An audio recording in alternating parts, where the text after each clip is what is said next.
Hello students, कैसे हैं आप सब। आज हम करने वाले हैं सेंट्रल काउंसिल्स ऑफ मिनिस्टर और ये लक्ष्मीकांत के ही हैंड रिटन नोट्स हैं और ल्यूसेंट के भी कंपाइलेशन नोट्स हैं। तो इससे पहले मैं आपको प्राइम मिनिस्टर तक पढ़ा चुकी हूँ। चलिए आज स्टार्ट करते हैं सेंट्रल काउंसिल ऑफ मिनिस्टर। देखिए, जो सेंट्रल काउंसिल ऑफ मिनिस्टर्स हैं ये हेडेड होते हैं प्राइम मिनिस्टर के द्वारा। कौन हेड करता है? इनको हेड करते हैं प्राइम मिनिस्टर जी। और ये रियल एग्जीक्यूटिव अथॉरिटी होती है, यानी कि जो फैसला लेने की जो क्षमता होती है, जो पावर होती है, वो इनके पास होती है। और इसको क्या कहते हैं? डी फैक्टो या डी ज्वेरी। तो आप ये मुझे कमेंट सेक्शन में बताइएगा, क्योंकि मैंने पिछली वीडियो में ही इसके बारे में आपको बताया था कि प्रेसिडेंट को क्या कहते हैं और प्राइम मिनिस्टर को क्या कहते हैं, जिनके पास रियल पावर होती है।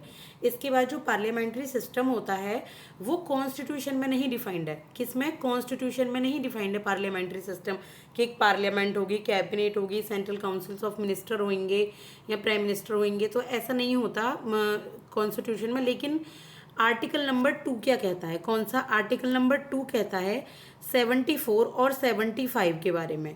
क्या? 74 में बताया गया है status of council of ministers, कि जो काउंसिल ऑफ मिनिस्टर का स्टेटस इसमें बताया गया आर्टिकल नंबर 74 में। और दो आर्टिकल्स हैं, सॉरी आर्टिकल नंबर 2 नहीं है, ये दो आर्टिकल्स हैं। और आर्टिकल नंबर 75 बताता है अपॉइंटमेंट, टेन्योर और जो भी आपका रिस्टोरेशन, ओथ, सैलरी और अलाउंसेस होते हैं मिनिस्टर के, यानी कि मिनिस्टर्स की कैसे अपॉइंटमेंट होगी, क्या उनका टेन्योर रहेगा, क्या ऐसे उनकी रिअपॉइंटमेंट होगी, कैसे ओथ होगी। तो ये 74 और 75 जो कि प्राइम मिनिस्टर के आर्टिकल के अंतर्गत आते हैं। तो ये आपको सेंट्रल काउंसिल ऑफ मिनिस्टर्स के अपॉइंटमेंट के बारे में बताते हैं, ना कि प्रॉपर कॉन्स्टिट्यूशन बताता है। इसके बाद कॉन्स्टिट्यूशनल प्रोविजंस क्या क्या होते हैं। देखिए, ये इसमें कुछ टाइप्स के कॉन्स्टिट्यूशनल प्रोविजन हैं। जैसे कि आर्टिकल नंबर 14 क्या कहता है कि council of ministers aid and advice करते हैं प्रेसिडेंट को पीएम के साथ मिलकर। पीएम किससे एड एंड एडवाइस लेते हैं? काउंसिल ऑफ मिनिस्टर से, या दोनों मिलकर क्या करते हैं? प्रेसिडेंट को एड एंड एडवाइस देते हैं। इसके बाद जो एडवाइस होती है, जो सलाह दी जाती है, वो किसी भी कोर्ट में इंक्वायर नहीं होती। किसी को कोई सलाह पसंद नहीं आ रही, किसी को कुछ गलत लग रहा है, तो जाके कोर्ट में क्या हो कि सेंट्रल काउंसिल ऑफ मिनिस्टर ने ये एडवाइस दी है, तो ऐसा नहीं होता। कोर्ट में उनकी सलाह को इंक्वायर नहीं किया जाता। इसके बाद आर्टिकल नंबर 75 क्या कहता है कि ये इसमें अपॉइंटमेंट की जाती है प्रेसिडेंट के द्वारा। ठीक है, आर्टिकल नंबर 75 में सेंट्रल काउंसिल ऑफ मिनिस्टर की जो अपॉइंटमेंट है वो प्रेसिडेंट के द्वारा की जाती है पीएम की एडवाइस पर। और ये देखिए कहीं ना कहीं जुड़े हुए हैं। पीएम किसके द्वारा अपॉइंट किए जाते हैं? प्रेसिडेंट के द्वारा। और सेंट्रल काउंसिल ऑफ मिनिस्टर किसके द्वारा किए जाते हैं? पीएम के द्वारा। तो ये तीनों आपस में इंटरलिंकिंग है। और इसके बाद greater than 15% of total strength in Lok Sabha. Lok Sabha में 15% तक की स्ट्रेंथ होती है, होनी चाहिए इनकी, 15% से ज़्यादा। और डिस्क्वालीफाइड किए जा सकते हैं अगर इन्होंने कॉन्स्टिट्यूशन को या कोई डिफेक्शन किया हुआ है, पार्टी की अदला बदली कर ली, तो वहाँ पर इनको सेंट्रल काउंसिल ऑफ मिनिस्टर के पद से डिस्क्वालीफाई कर दिया जाता है। और जब तक कि प्रेसिडेंट चाहते हैं ये अपना ऑफिस होल्ड करते हैं, यानी कि ये अपनी ड्यूटी निभाते हैं और अपने पद पर रहते हैं। इसके बाद जो सैलरी और अलाउंस है उनका पार्लियामेंट ही डिसाइड करता है। ठीक है, कैबिनेट ये जो होती है इन्हीं से मिलकर बनी होती है, यही चीज़ें होती हैं, तो ये पार्लियामेंट डिसाइड करता है इसमें। तो ये जो प्रोविजंस है ये 91st अमेंडमेंट 2023 से लागू हुए थे। इसके बाद देखेंगे आर्टिकल नंबर 77। तो ये देखिए conduct of business of government of India. Article 77 क्या कहता है कि जो गवर्नमेंट ऑफ इंडिया का जो बिजनेस है, यानी कि जो काम है, वो इनको करना है। जितने भी एग्जीक्यूटिव एक्शंस हैं ये लेते हैं प्रेसिडेंट के नेम के, मतलब प्रेसिडेंट से सलाह लेके, प्रेसिडेंट को बता के, प्रेसिडेंट के नाम से ये लिए जाते हैं। जितने भी एग्जीक्यूटिव एक्शन है कि प्रेसिडेंट जी के द्वारा कराया जा रहा है। ऑर्डर एंड अदर इंस्ट्रूमेंट्स इनके द्वारा लिए जाते हैं। इजी रूल्स बनाए जाते हैं जितने भी मिनिस्टर्स होते हैं उनके एलोकेशन के लिए, यानी कि जो भी मिनिस्टर्स के द्वारा काम किए जाते हैं उनसे रिलेटेड जो रूल हैं ये बनाते हैं। कितने इजी रूल्स बनाते हैं। अब आर्टिकल नंबर 78 क्या कहता है? इसमें ड्यूटीज बताई गई हैं प्राइम मिनिस्टर की इनके लिए।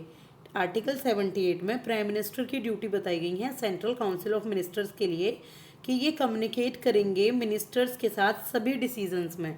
कौन? Prime minister. प्राइम मिनिस्टर जितने भी डिसीजन लेंगे पहले वो किसके साथ कम्युनिकेट करेंगे? ये करेंगे आपके सेंट्रल काउंसिल ऑफ मिनिस्टर के साथ। इसके बाद furnish information related to administration. जो भी एडमिनिस्ट्रेशन से रिलेटेड जो भी एडमिनिस्ट्रेशन से रिलेटेड कोई इन्फॉर्मेशन होगी तो उसको फर्निश करने का काम कौन करेंगे? प्राइम मिनिस्टर जी, आर्टिकल नंबर 78 के according. Submit consideration of ministers on any decisions if president says, अगर प्रेसिडेंट कहते हैं तो ये क्या कर सकते हैं, ये अपने कंसिडरेशंस जितनी भी मिनिस्टर्स की होती हैं उनको सबमिट कर सकते हैं, यानी कि जो भी मिनिस्टर की जो सलाह है, जो बातें हैं, वो सब की सब जो डिसीजंस लिए जाते हैं तो वो प्रेसिडेंट के कहने पर ये उनको सबमिट कर सकते हैं, यानी कि यहाँ पर इनकी इस तरीके से चलती है, इनके पास ये पावर होती है।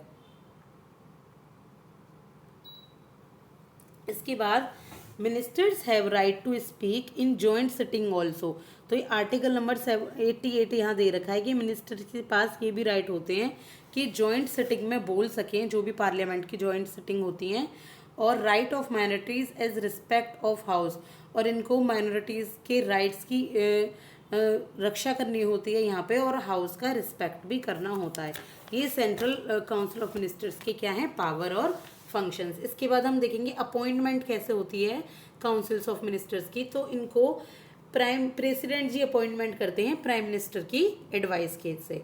इसके बाद काउंसिल ऑफ मिनिस्टर्स, ये मैंने आपको बता दिया कि पीएम के एडवाइस से प्रेसिडेंट करते हैं इनको, और एमपीज ऑफ आइदर हाउस, कि किसी भी हाउस का जो एमपी होता है उसको मिनिस्टर चुना जा सकता है, या अगर नॉन मेंबर भी है ना, अगर वो किसी हाउस का एमपी नहीं है पर राज्यसभा या लोकसभा का, तब भी वो मिनिस्टर चुना जा सकता है, लेकिन 6 मंथ के अंदर अंदर उसको लोकसभा या राज्यसभा की मेंबरशिप के लिए वोट जीतनी होती हैं।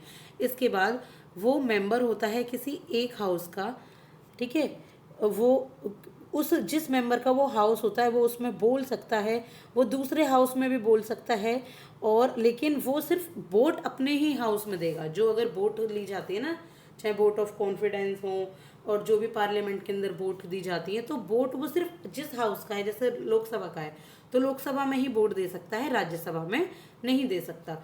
इसी तरीके से वाइस वर्सा। इसके बाद देखेंगे ओथ एंड सैलरी, तो ओथ और सैलरी क्या होती है, तो सबसे पहले ओथ तो ये प्रेसिडेंट के आगे लेते हैं। True faith and allegiance to uphold sovereignty and integrity, faithfully discharge duties, right to all manners of people without fear favour and affection. देखा आपने, बिल्कुल प्राइम मिनिस्टर वाली होती है कि ट्रू फेथ रखेंगे, एलिगेंस रखेंगे, सोवरेनिटी को अपहोल्ड करके रखेंगे, अपने देश की इंटीग्रिटी बनाए रखेंगे, अपनी ड्यूटीज़ फेथफुली डिस्चार्ज करेंगे, सभी लोगों के राइट का ध्यान रखेंगे, बिना डरे, बिना फेवर के, बिना अफेक्शन के काम करेंगे। अब जो इनकी सैलरी और अलाउंस है वो पार्लियामेंट के द्वारा डिसाइड की जाती है, जैसे एमपी की डिसाइड की जाती है, और इनको एक सम्पटरी अलाउंस भी दिया जाता है, जैसे कि फ्री एकोमोडेशन और ट्रैवलिंग अलाउंसेस और मेडिकल फैसिलिटीज़ भी। तो बिल्कुल किसकी तरह है, थोड़ी बहुत क्या, मोस्टली प्राइम मिनिस्टर जी की तरह ही है इनकी सारी सैलरी और अलाउंसेस। इसके बाद रिस्पॉन्सिबिलिटी क्या होती है मिनिस्टर की, आर्टिकल नंबर 75 कहता है ये लोकसभा के लिए रिस्पॉन्सिबल हैं, इनकी एक टीम होती है, ये एक साथ ही स्विम यानी कि तैरते हैं, एक साथ ही डूब जाते हैं। जैसे कि एक साथ ही ये सेंट्रल काउंसिल ऑफ मिनिस्टर बनती है। अगर किसी तरीके से एंटी डिफेक्शन लॉ लग जाए, किसी तरीके से पार्टी गिर जाए, लोग कॉलिशन छोड़ के निकल जाएं, किसी और पार्टी में आ जाएं, तो एक साथ ही तैरेंगे, एक साथ ही डूब जाएंगे, यानी कि ये बिल्कुल डिसॉल्व हो जाती है जो आपकी सेंट्रल काउंसिल ऑफ मिनिस्टर है, और प्राइम मिनिस्टर भी साथ में।